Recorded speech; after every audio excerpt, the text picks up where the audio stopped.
I'm Dr. Virginia McDermott. I'm the Dean of the Nito R. Cobain School of Communication at High Point University. And with me today is Dr. David Priest, and I'm going to have to read his title. He is the Senior Vice President and Chief Safety Quality and Epidemiology Officer for Novant Health Institute for Safety and Quality. That's right. How do you put that all on one card? You don't. And it doesn't create some cool acronym either. So I tried, it doesn't. I'm an infectious disease physician too, so that's kind of my first identity, and then I have Okay. that long title.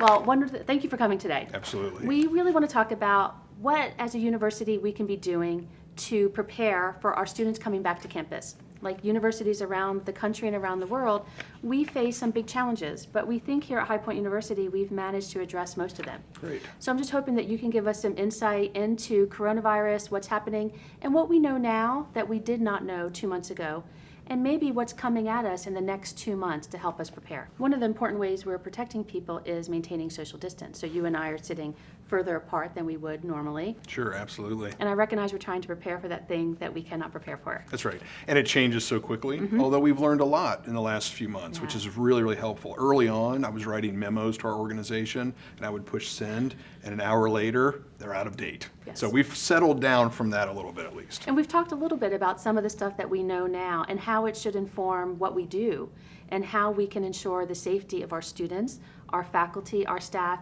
and our surrounding community. Absolutely. So one of the first questions that I have is, and important for you, and you're going to know more than most people, which is how is our body designed to protect us from a virus? We hear a lot about the virus coming at somebody, but our bodies have defense systems.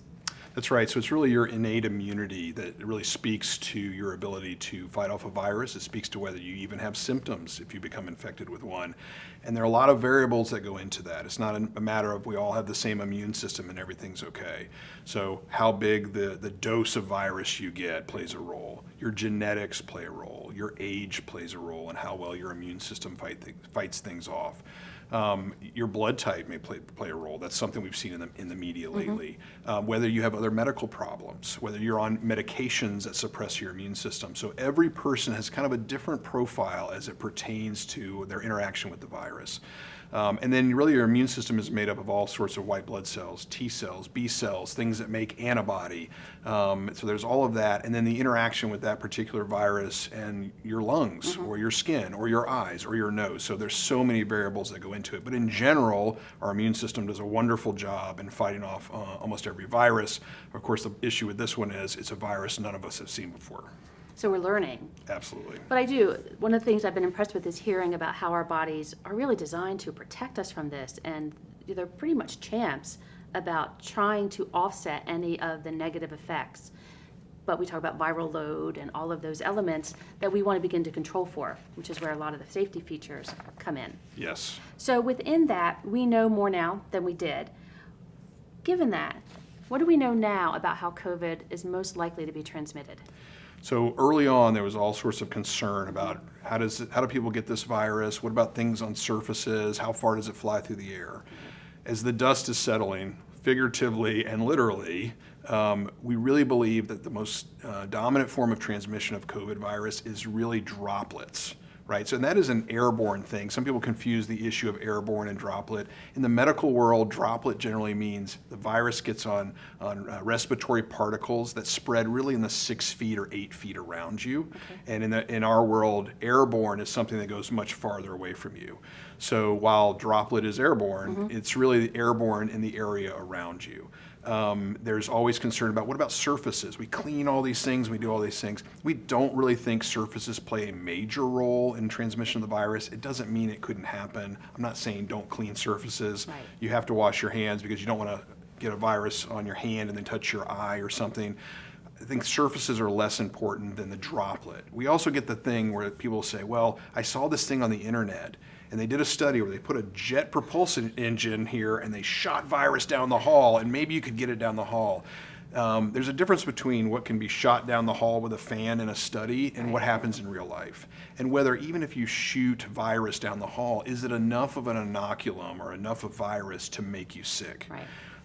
Just because you have evidence of genetic material from a virus way down the hall does not mean that it actually will make you sick. And we've seen this in things like cruise ships, where everybody leaves the cruise ship and there was coronavirus and COVID there.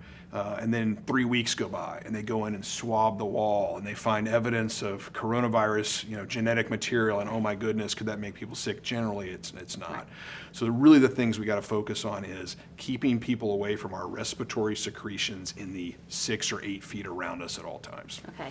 And you'd mentioned the importance of when we clean, it's so that we don't touch ourselves, because I think most of us have finally realized we touch our faces all the time.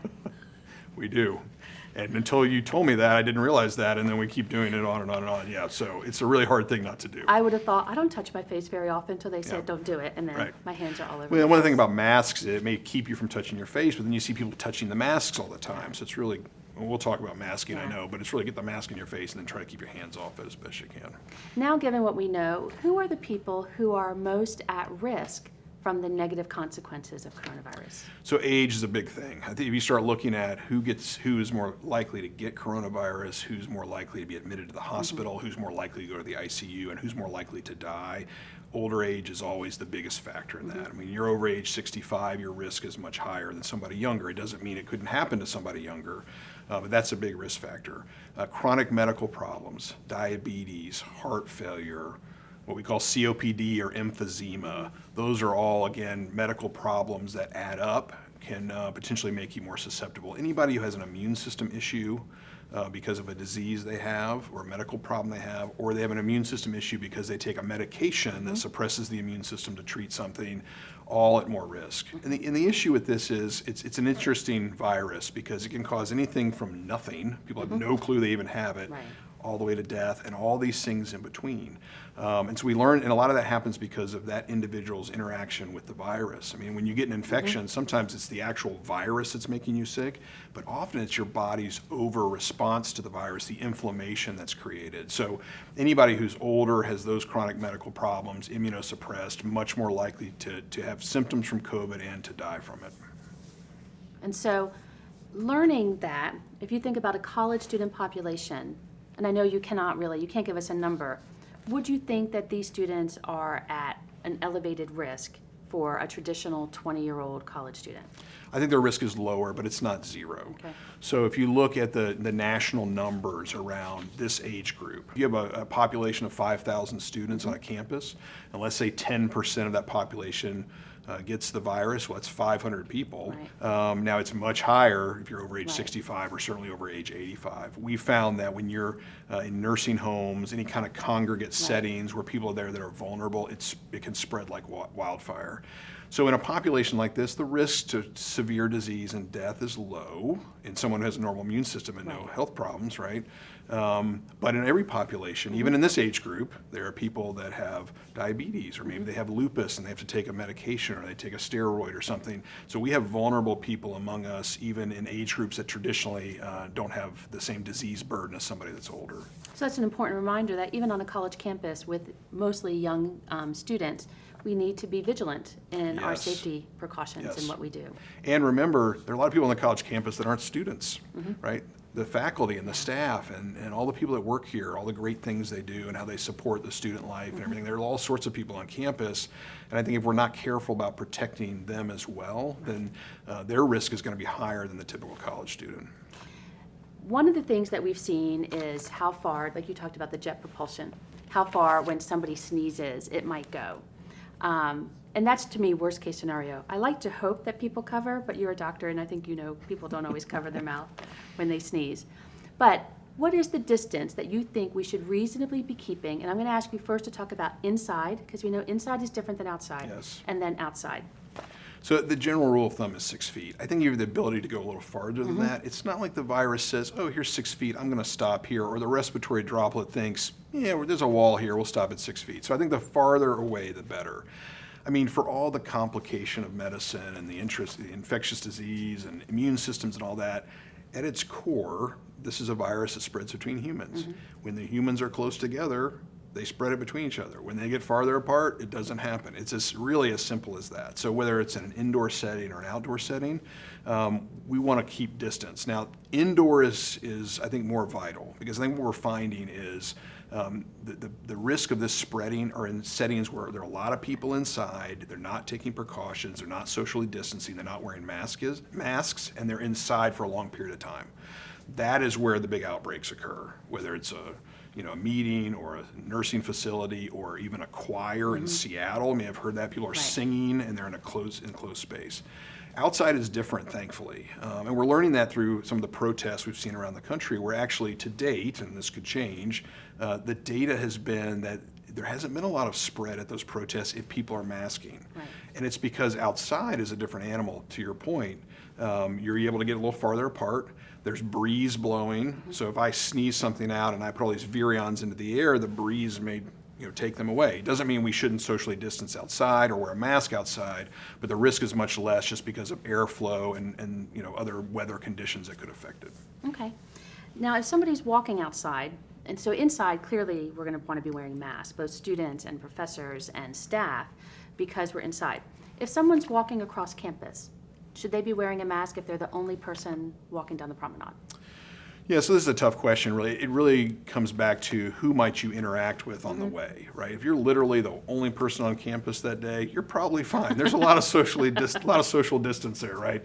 I think if you said, look, I'm not going to be near anybody within 6 feet this entire walk, it's probably not necessary, but I would venture to guess when you have 5,000 students on campus and faculty and staff, it's going to be hard to walk across campus without suddenly turning a corner and running into somebody. So I think the safest bet is to wear a mask in every opportunity that you really can, and to leave it in place, not mess with it, not have it hanging under your chin or under your nose.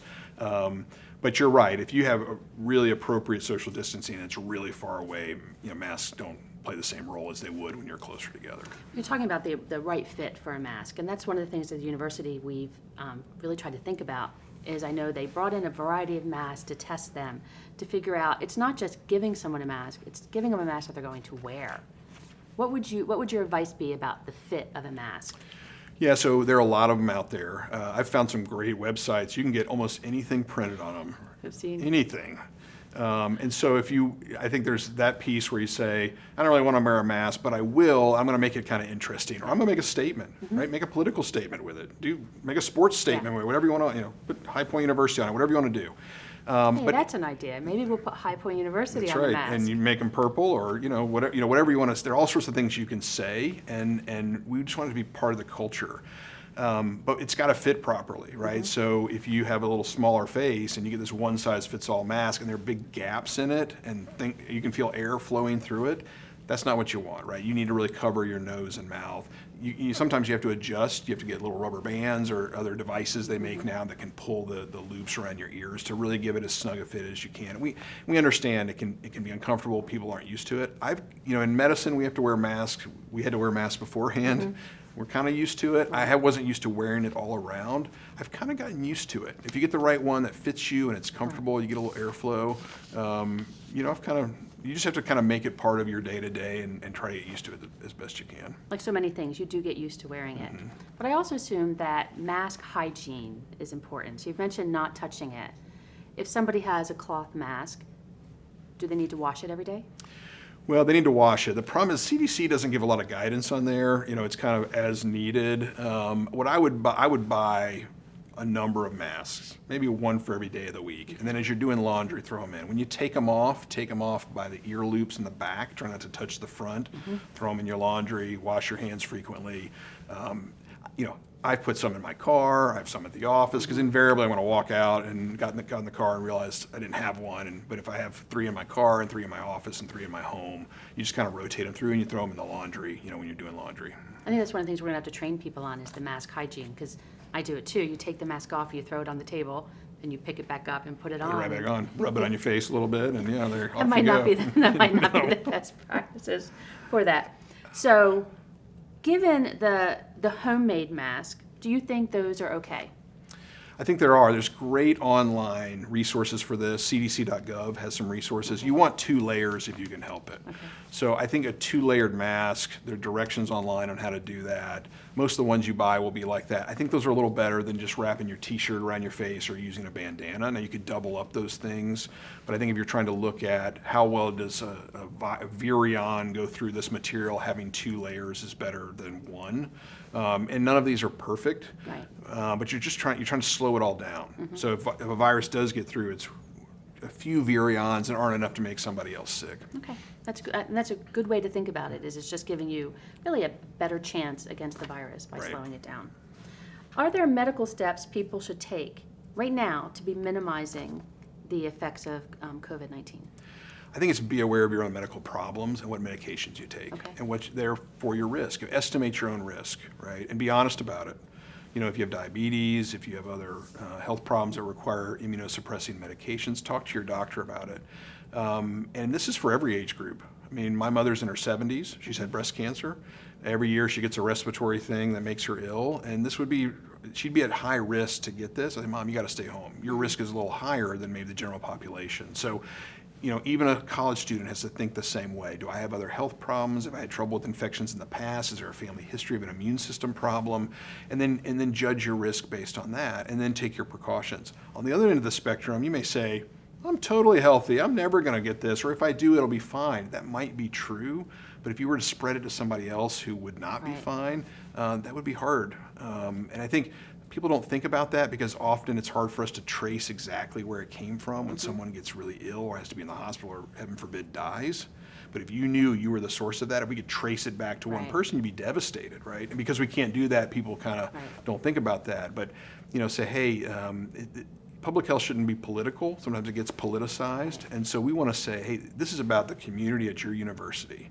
And And your community at home. when you go home. absolutely. And the more everybody does this, we protect each other because we're all on the same team here. We got the same colors. We all root for the same teams, right? And so we want to say, hey, we're going to protect everyone around us. You know, I have a son in college, right? And he's bummed he had to come home early Yeah. from his second semester last year. And he goes to a college where they have a plan. They're going to do all this, and I think, wouldn't it be terrible if they had a big outbreak and they had to come home early again? Well, you're going to minimize that risk Right. if everybody kind of does their part.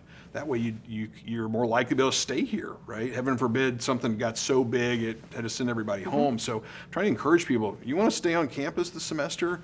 Let's do all this together. And yes, it's inconvenient. Yes, there are some things that we used to be able to do. We can't do exactly the same right now.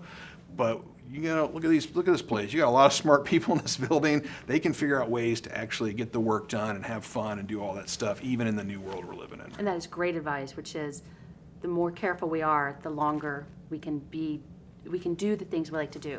You also mentioned something else that I think is important, which is students should be having conversations with their family members about family risk that they may not have thought of for themselves. Like, hey, this does run in our family. To be thoughtful about their own medical history. Yes. So a specific question would be, if a student is taking an immunosuppressant drug, should they stop? No. So they should continue that. And that's usually, those drugs can be specialized and strong, and they're given on the advice of a doctor. You should talk to your doctor, but never stop it cold. It just means it gives you another potential risk factor. And it may not be a big risk factor, but it may be part of the equation. So you always want to stay on exactly the medications that your doctor has prescribed, and then have a conversation with them if you're concerned.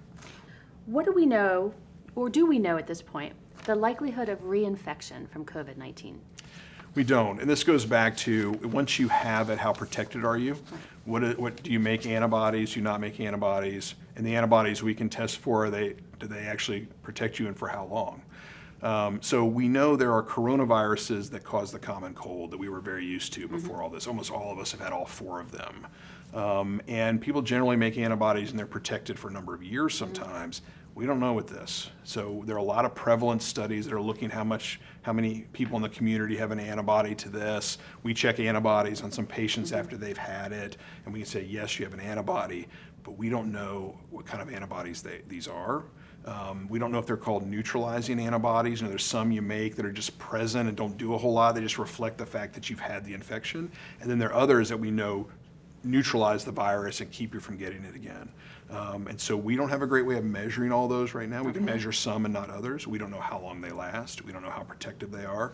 There are people that get COVID that make an antibody, and there are people that get COVID that don't. And so it's not a get out of jail free card. You have an antibody, you can take off your mask and do your thing, because we just don't know yet. So there's a lot to be learned. We're hopeful that once you have it, you have some degree of protection for a few months at Right. minimum, maybe longer, but we don't know that. And so we can't give any additional guidance on what to do or not do based on an antibody test. So people shouldn't be planning COVID parties like they had chickenpox parties back in the 60s. No, we've heard of that, I've heard of it too. unfortunately. And the problem with that is, again, you could have an immune system problem you don't even realize, and you get COVID, and now you're hospitalized, you're in the ICU. You know, I mean, I think it's not a great idea at this point. Yes. One of the things, we talked a little bit about masks, but I'm seeing people talk about face shields. What are your thoughts about the mask versus the shield, especially, for professors teaching? Yeah, your best bet is a mask. So the idea around the face shield is we know there's potential risk to acquiring COVID through your eyes. I mean, it's a mucous membrane like your nose, your mouth. And so in the healthcare world, we very much use eye protection. We care for patients, particularly when we do particular procedures. The risk, though, to your eyes is really low if both people who are together, or the group that's together, if everyone is masked, the risk is very low. Now, if you say you're immunosuppressed and you want to take that extra step, and you're a professor and you're going to be in front of people, or you're in a situation where not everyone can mask, I don't think there's anything wrong with wearing eye protection, whether it's goggles or a face shield.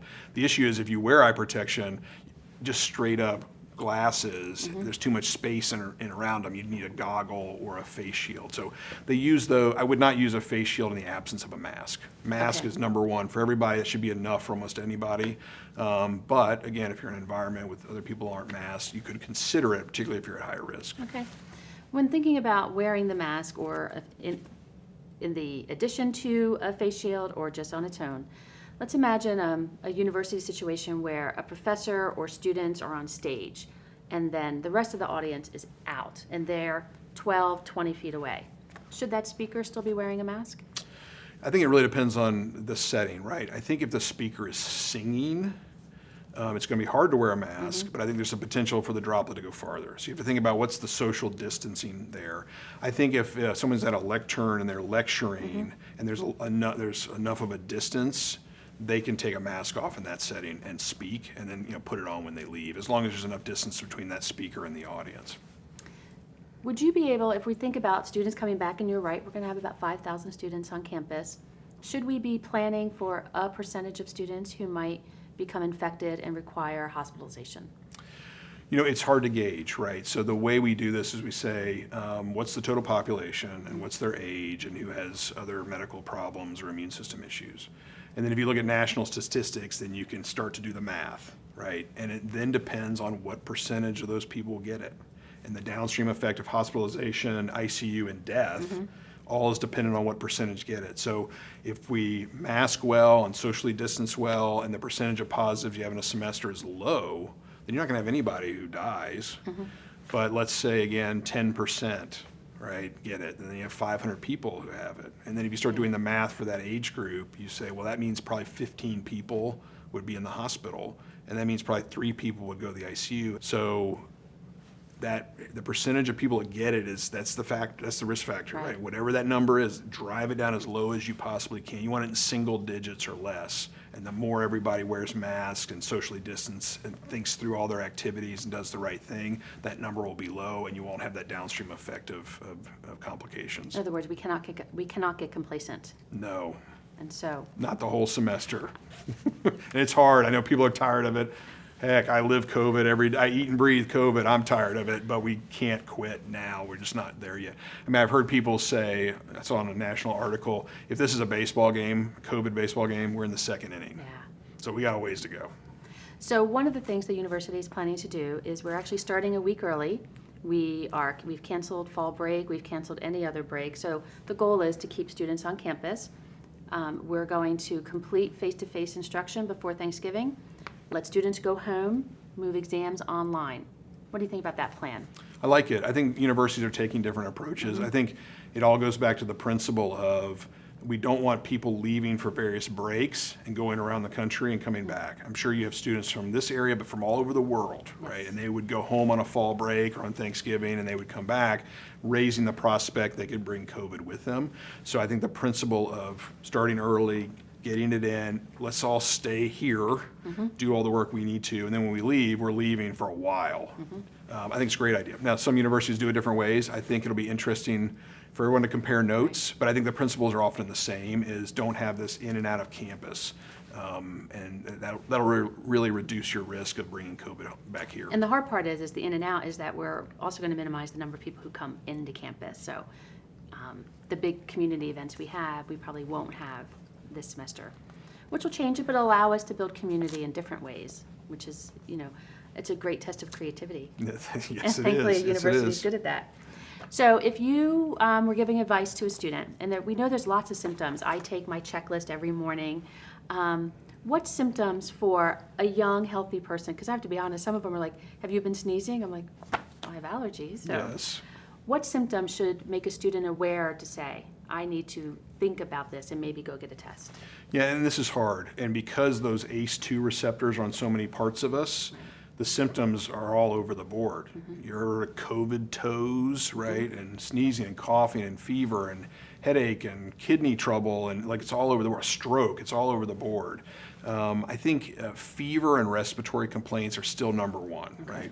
And not everybody gets a fever, but a cough that you can't really explain, a fever is often a warning sign. Sometimes even gastrointestinal things, but right? Was it bad sushi or was it COVID, right? Especially when it's in isolation in an otherwise young, healthy person. So if you feel like it's out of the ordinary for you, and you're having a conversation with a doctor, say, hey, I have this, I'm at college, I'm in a group setting, do you think it means much, is important. And continuing to wear your mask and be socially distant. And we have this in healthcare. We worry about inadvertent exposures, people having it, not realizing it, exposing somebody else. But if everyone's masked, even if you have it and don't realize it and later find out you did, we don't really have an exposure there because everyone was protected the whole time. So it goes back to, if we all take the necessary precautions, no matter what symptoms you eventually develop, other people will be protected. I think I read that with the hairdresser at a Supercuts who went to work symptomatic, cut hair for 2 days, diagnosed with coronavirus. In that space, there were 140 people who'd come through. But every hairdresser was masked and every client was masked, and no one contracted coronavirus except her. Masking works. I think early on, the messages have been mixed, admittedly, right? So early on it was, well, just if you have symptoms, mask. And some of that was based on, the other coronaviruses that are deadly like this, the first SARS, MERS. When you look at those viruses, the first SARS we could get a hold of quickly because you only were contagious when you had symptoms. Unlike SARS-CoV-2, where you're contagious sometimes before you have symptoms. And so we learned a lot from those things, but we also learned that ultimately masking works because of that. You're contagious before you have symptoms and you're not going to know it. So early on they said, well, we're not sure everybody needs to mask. And now they're like, well, everybody needs to mask, and that causes confusion. The lesson is we should all mask. Ultimately it works and reduces the burden of disease in communities. Well, we talked about some of the stuff we've learned and that maybe it's not on surfaces as much, or we're not as at risk from stuff on surfaces. So let's think about what we're going to do to feed people. And so a lot of what we might do is have stuff in to-go containers. Is it okay to go pick up your container, or should people be worried about that? No, it's okay to go pick it up. And I think it's interesting how the restaurant business in general, not just food services on campuses, have really adjusted to this. People pull up and grab their food, or they deliver it and they leave it on your porch and walk away, So I think that's all very safe. And it's just smart not to put a bunch of people inside in the same room who've got to take off a mask to eat. We don't have the technology yet for great masks that allow you to eat with a mask on, so we have to get your food and get out to a place where you can spread out. And I think small groups of people are fine, right? In the state this university is in, it's kind of less than 25 is a good number. Even less is a good idea. So, I think that's your best bet, and it's safe to get food from food services and eat it somewhere else. And I think we're so lucky. Not only do we have multiple places to eat inside, but we have multiple places to eat outside. Lots of benches, lots of tables.